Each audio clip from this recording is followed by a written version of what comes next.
ओम शांति।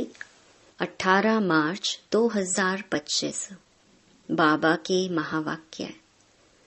मीठे बच्चे, इस समय तुम्हारी यह जीवन बहुत बहुत अमूल्य है, क्योंकि तुम हद से निकल बेहद में आए हो।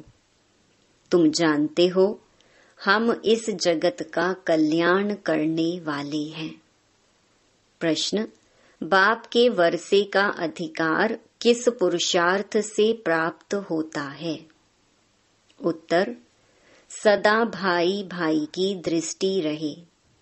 स्त्री पुरुष का जो भान है वह निकल जाए, तब बाप के वर्षे का पूरा अधिकार प्राप्त हो। परंतु स्त्री पुरुष का भान व यह दृष्टि निकलना बड़ा मुश्किल है। इसके लिए देही अभिमानी बनने का अभ्यास चाहिए। जब बाप के बच्चे बनेंगे तब वर्षा मिलेगा। एक बाप की याद से सतो प्रधान बनने वाले ही मुक्ति जीवन मुक्ति का वर्षा पाते हैं। गीत। आखिर वह दिन आया आज। ओम शांति। बच्चे यह जानते हैं, ओम माना अहम आत्मा मम शरीर। अभी तुम इस ड्रामा को, सृष्टि चक्र को और इस सृष्टि चक्र के जानने वाले बाप को जान गए हो, क्योंकि चक्कर को जानने वाले को रचता ही कहेंगे। रचता और रचना को और कोई भी नहीं जानते हैं। भल पढ़े लिखे बड़े बड़े विद्वान पंडित आदि हैं, उन्हें अपना घमंड तो रहता है ना, परंतु उनको यह पता नहीं है, कहते भी हैं ज्ञान, भक्ति और वैराग्य। अब यह 3 चीजें हो जाती हैं, इनका भी अर्थ नहीं समझते। सन्यासियों को वैराग्य आता है घर से, उन्हों को भी ऊंच और नीच की ईर्ष्या रहती है। यह ऊंच कुल का है, यह मध्यम कुल का है, इस पर उन्हों का बहुत चलता है। कुंभ के मेले में भी उन्हों का बहुत झगड़ा हो पड़ता है कि पहले किसकी सवारी चले। इस पर बहुत लड़ते हैं, फिर पुलिस आकर छुड़ाती है। तो यह भी देह अभिमान हुआ ना। दुनिया में जो भी मनुष्य मात्र हैं, सब हैं देह अभिमानी। तुमको तो अब देही अभिमानी बनना है। बाप कहते हैं, देह अभिमान छोड़ो, अपने को आत्मा समझो। आत्मा ही पतित बनी है, उसमें खाद पड़ी है। आत्मा ही सतो प्रधान तमो प्रधान बनती है। जैसी आत्मा वैसा शरीर मिलता है। श्री कृष्ण की आत्मा सुंदर है तो शरीर भी बहुत सुंदर होता है। उनके शरीर में बहुत कशिश होती है। पवित्र आत्मा ही कशिश करती है। लक्ष्मी नारायण की इतनी महिमा नहीं है जैसे श्री कृष्ण की है, क्योंकि श्री कृष्ण तो पवित्र छोटा बच्चा है। यहाँ भी कहते हैं, छोटा बच्चा और महात्मा एक समान है। महात्माएं तो फिर भी जीवन का अनुभव कर फिर विकारों को छोड़ते हैं। घृणा आती है। बच्चा तो है ही पवित्र, उनको ऊंच महात्मा समझते हैं। तो बाप ने समझाया है, यह निवृत्ति मार्ग वाले सन्यासी भी कुछ थमाते हैं। जैसे मकान आधा पुराना होता है तो फिर मरम्मत की जाती है, सन्यासी भी मरम्मत करते हैं। पवित्र होने से भारत थमा रहता है। भारत जैसा पवित्र और धनवान खंड और कोई हो नहीं सकता।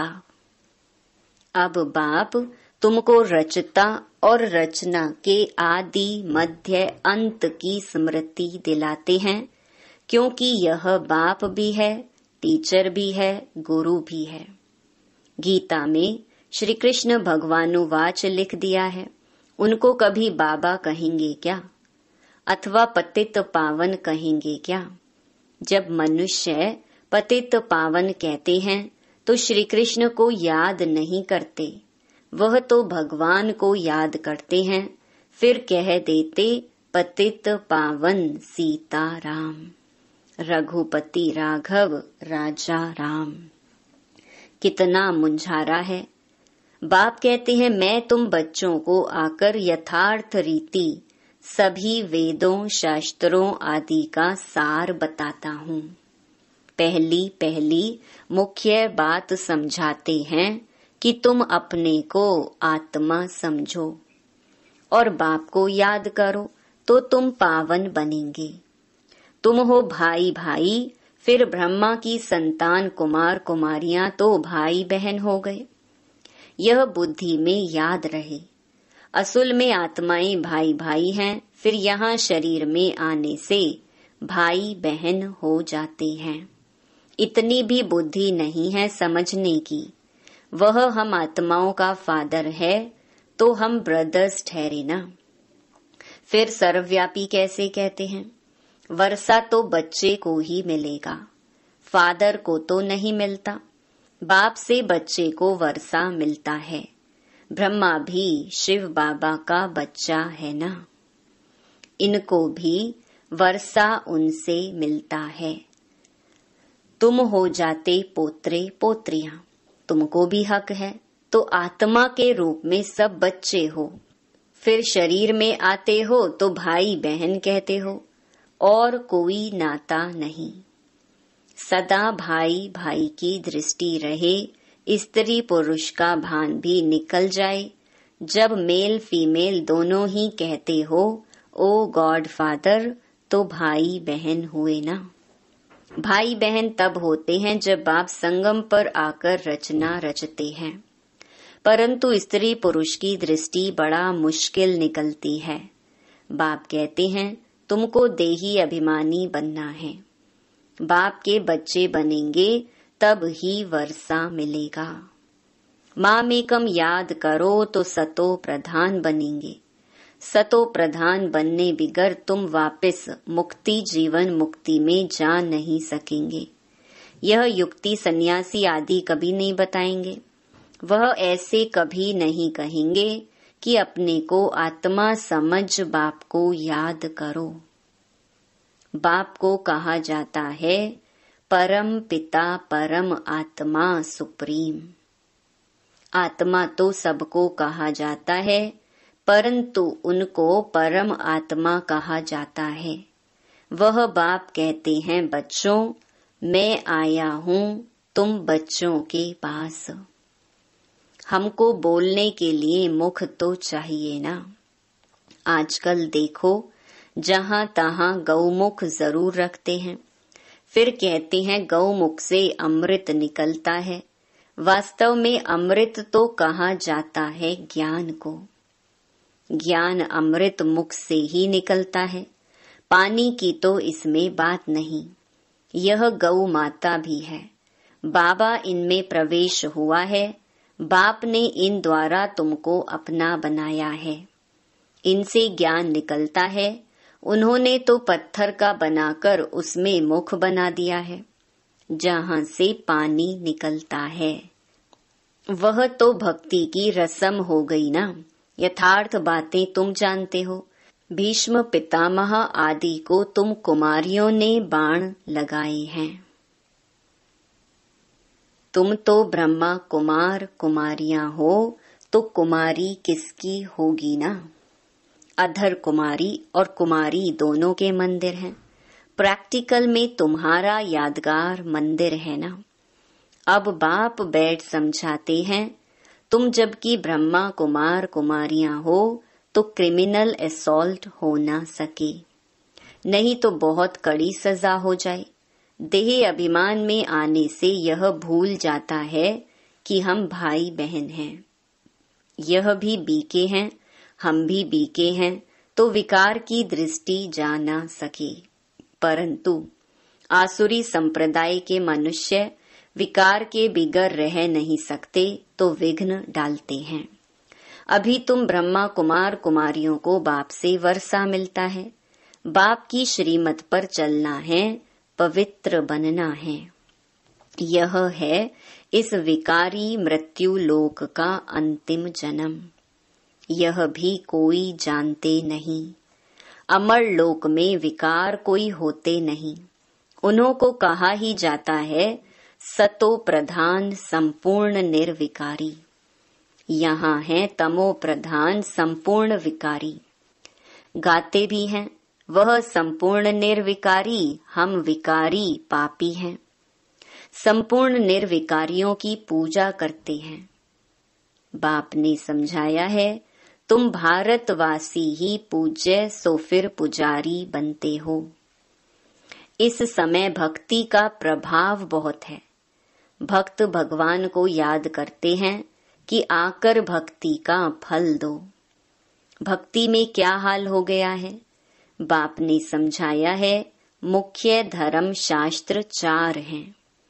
एक तो है डेटिज्म, इसमें ब्राह्मण देवता क्षत्रिय तीनों ही आ जाते हैं। बाप ब्राह्मण धर्म स्थापन करते हैं। ब्राह्मणों की चोटी है संगम युग की।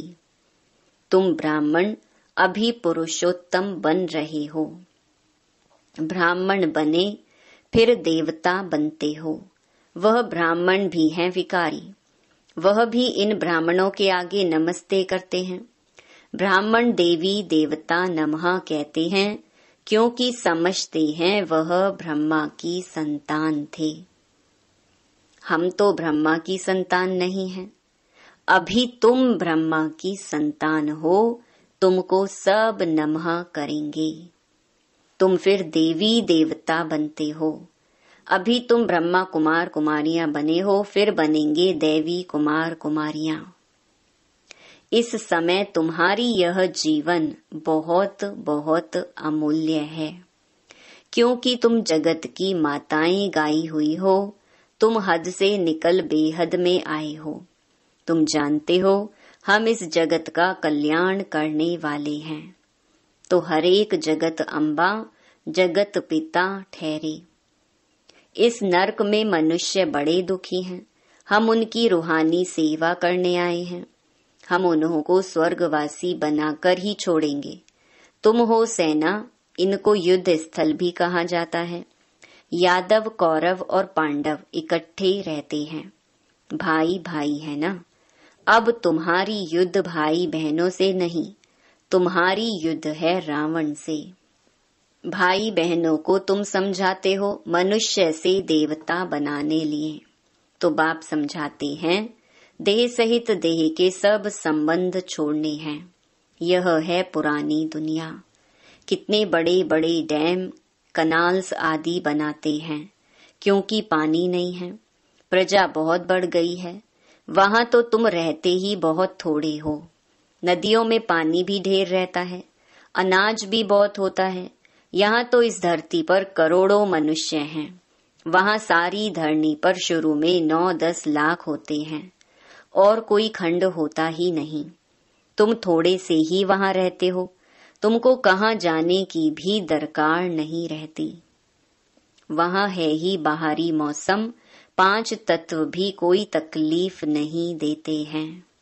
ऑर्डर में रहते हैं। दुख का नाम नहीं, वह है ही बहिष्ट। अभी है दोजख। यह शुरू होता है बीच से। देवताएं वाम मार्ग में गिरते हैं तो फिर रावण का राज्य शुरू हो जाता है। तुम समझ गए हो हम डबल सिरताज पूज्य बनते हैं, फिर सिंगल ताज वाले बनते हैं। सतयुग में पवित्रता की भी निशानी है। देवताएं तो सब हैं पवित्र, यहाँ पवित्र कोई है नहीं। जन्म तो फिर भी विकार से लेते हैं ना, इसीलिए इसे भ्रष्टाचारी दुनिया कहा जाता है। सतयुग है श्रेष्ठाचारी, विकार को ही भ्रष्टाचार कहा जाता है। बच्चे जानते हैं सतयुग में पवित्र प्रवृत्ति मार्ग था, अब अपवित्र हो गए हैं। अब फिर पवित्र श्रेष्ठाचारी दुनिया बनती है। सृष्टि का चक्र फिरता है ना। परम पिता परमात्मा को ही पतित पावन कहा जाता है। मनुष्य कह देते हैं भगवान प्रेरणा करता है। अब प्रेरणा माना विचार, इसमें प्रेरणा की तो बात ही नहीं। वह खुद कहती हैं हमको शरीर का आधार लेना पड़ता है। मैं बिगर मुख के शिक्षा कैसे दूं? प्रेरणा से कोई शिक्षा दी जाती है क्या? भगवान प्रेरणा से कुछ भी नहीं करते हैं। बाप तो बच्चों को पढ़ाते हैं, प्रेरणा से पढ़ाई थोड़ी हो सकती है। सिवाय बाप के सृष्टि के आदि मध्य अंत का राज कोई भी बता न सके। बाप को ही नहीं जानते हैं। कोई कहते लिंग है, कोई कहते अखंड ज्योति है, कोई कहते ब्रह्म ही ईश्वर है। तत्व ज्ञानी ब्रह्म ज्ञानी भी है ना। शास्त्रों में दिखा दिया है 84 लाख योनियां। अब अगर 84 लाख जन्म होते तो कल्प बहुत बड़ा चाहिए, कोई हिसाब ही निकाल ना सके। वह तो सतयुग को ही लाखों वर्ष कह देते हैं। बाप कहते हैं सारा सृष्टि चक्र ही 5000 वर्ष का है। 84 लाख जन्मों के लिए तो टाइम भी इतना चाहिए ना।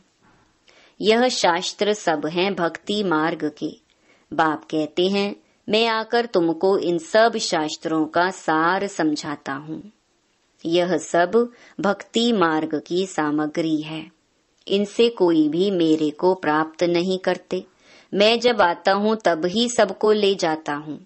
मुझे बुलाते ही हैं, हे पतित पावन आओ। पावन बनाकर हमको पावन दुनिया में ले चलो। फिर ढूंढने के लिए धक्के क्यों खाते हो?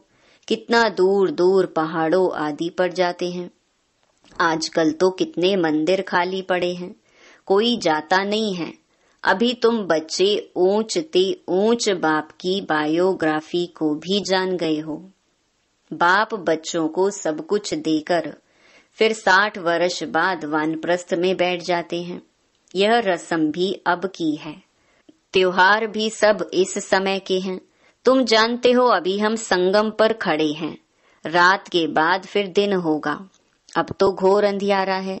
गाते भी हैं ज्ञान सूर्य प्रगटा, अज्ञान अंधेर विनाश। तुम बाप को और रचना के आदि मध्य अंत को अब जानते हो।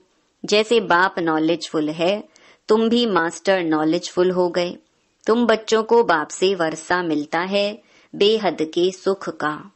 लौकिक बाप से तो हद का वर्षा मिलता है, जिससे अल्पकाल का सुख मिलता है, जिनको सन्यासी काग विष्टा समान सुख कह देते हैं। वह फिर यहाँ आकर सुख के लिए पुरुषार्थ कर न सके। वह है ही हठ योगी, तुम हो राज योगी। तुम्हारा योग है बाप के साथ, उन्हों का है तत्व के साथ। यह भी ड्रामा बना हुआ है। अच्छा, मीठे मीठे सिकिलधे बच्चों प्रति मात पिता बाप दादा का याद प्यार और गुड मॉर्निंग।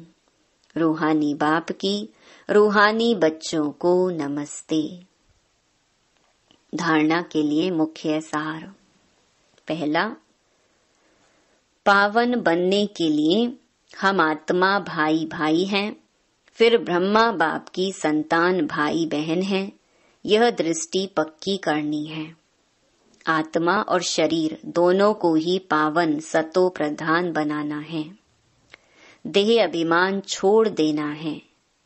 दूसरा, मास्टर नॉलेजफुल बन सभी को रचता और रचना का ज्ञान सुनाकर घोर अंधियारे से निकालना है।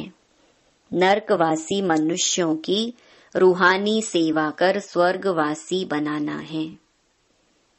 वरदान, मास्टर ज्ञान सागर बन ज्ञान की गहराई में जाने वाले अनुभव रूपी रत्नों से संपन्न भव। जो बच्चे ज्ञान की गहराई में जाते हैं वे अनुभव रूपी रत्नों से संपन्न बनते हैं।